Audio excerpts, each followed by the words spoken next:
O Via Justiça de hoje é sobre informatização da justiça. Nossos convidados vão falar sobre videoconferência, processo judicial eletrônico, assinatura digital nos processos, alvará eletrônico de soltura. O papel cede lugar para o computador e os autos ganham nova roupagem. Participam do programa o juiz Wilson Almeida Benevides, auxiliar da Corregedoria do Tribunal de Justiça de Minas Gerais, e o advogado especialista em informática Alexandre Rodrigues Ateniense. Numa parceria da TV Assembleia com a AMAGES, a Associação dos Magistrados Mineiros, o Via Justiça está começando.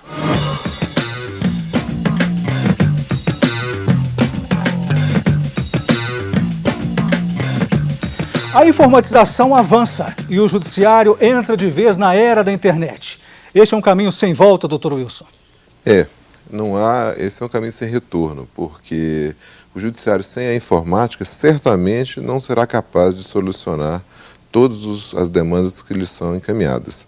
O que houve, resumindo, é que com a era digital, as demandas se tornaram demandas de massa e o judiciário continua solucionando os casos manualmente.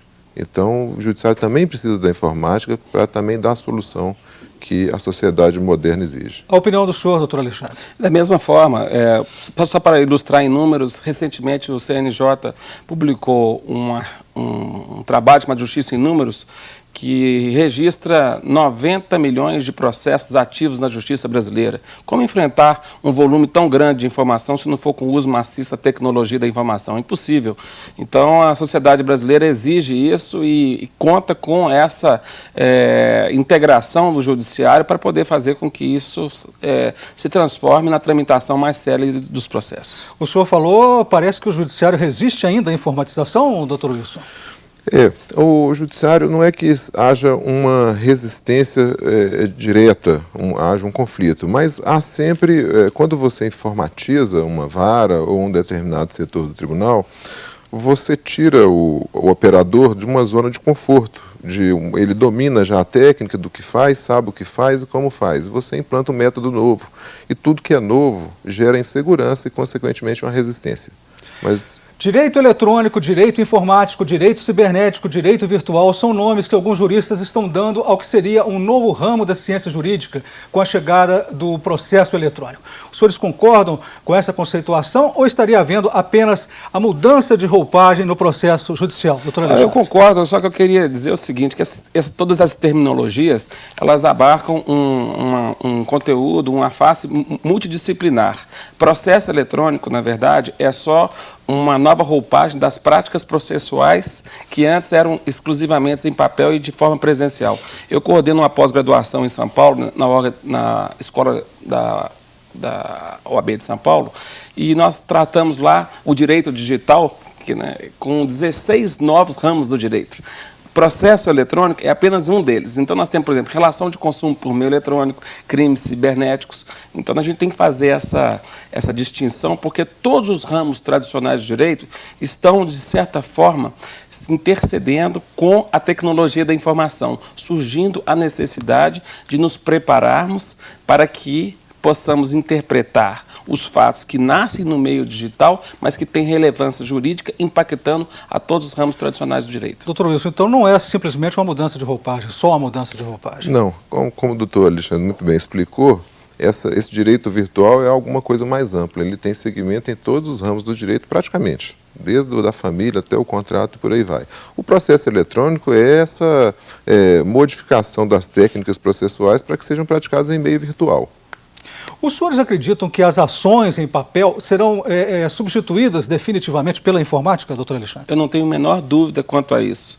Nós só não saberia te responder exatamente quando é que essas mudanças vão de fato acontecer em cada um dos 92 tribunais brasileiros, porque cada um tem sua autonomia própria, tem seu presidente, tem seu orçamento e sabe exatamente qual é o momento que essa mudança vai acontecer. Agora, a conversão do papel para o digital e da tramitação dos autos apenas em formato digital é uma mudança que veio para ficar. Só para se ter uma ideia, alguns tribunais mais avançados, como o STF e a STJ, que já estão numa fase muito mais efetiva da tramitação por meio digital, dentro de mais 2 anos, no máximo, não haverá mais condições de você advogar que não seja apenas transmissão de peças digitais. Doutor Wilson, a justiça virtual ela tem as mesmas bases da justiça do papel? Tem exatamente as mesmas bases. Sob o ponto de vista dos princípios do direito, dos princípios das garantias processuais, ela deve assegurar ao cidadão os mesmos direitos e garantias no meio virtual, deve assegurar os mesmos direitos e garantias que ele teria no processo de papel.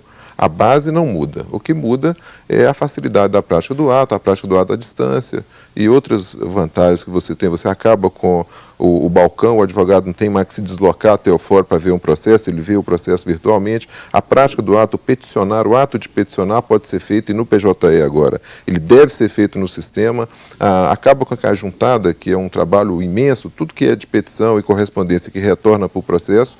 Quando o juiz pede uma informação a um órgão, retorna sempre, um ofício tem que ser juntado, e da agora para frente o que a gente espera é que isso seja feito todo no ambiente virtual. Até porque o forte do PJE é a interoperabilidade, ou seja, ele tem que interagir com todos os outros sistemas virtuais que circundam o processo, com os sistemas do governo, com os advogados, com o Ministério Público, com as polícias e assim por diante. Só para explicar para o telespectador, PJE significa Processo Judicial Eletrônico. Vamos falar agora sobre videoconferência.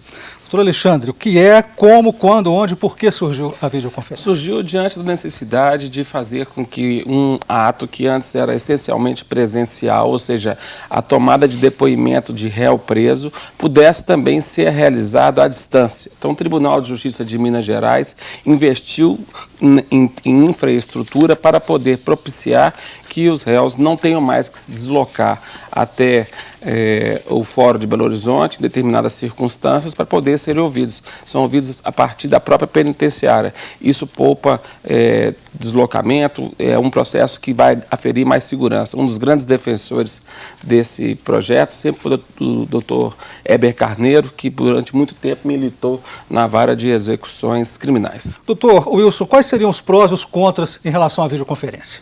Olha, como toda tecnologia, ela apresenta aquela possibilidade de falha. Se falha, o ato processual fica prejudicado.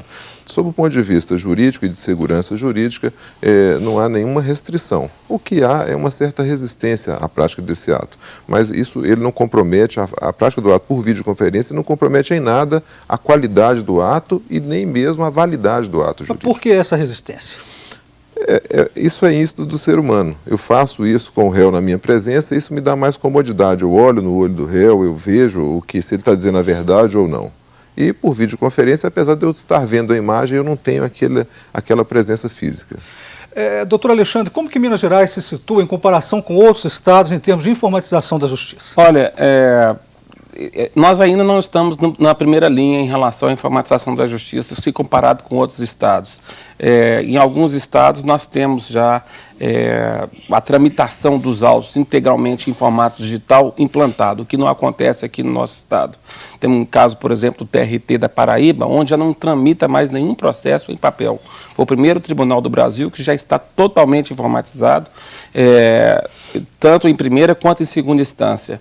Então, assim, a expectativa nossa que agora, como foi dito, que com o PJE, que é um novo sistema que está vindo para ser, quem sabe, a plataforma uniforme do processo eletrônico a partir de 2012, o Tribunal de Justiça de Minas Gerais possa sentir suficiente segurança para poder, quem sabe, preencher uma lacuna que ora existe, que é a transformação da tramitação em primeira e segunda instância em autos completamente digitais. Quem lidera o ranking no Brasil em termos de informatização? Eu diria que, em primeiro lugar, os tribunais superiores. Me refiro especificamente a STF e STJ.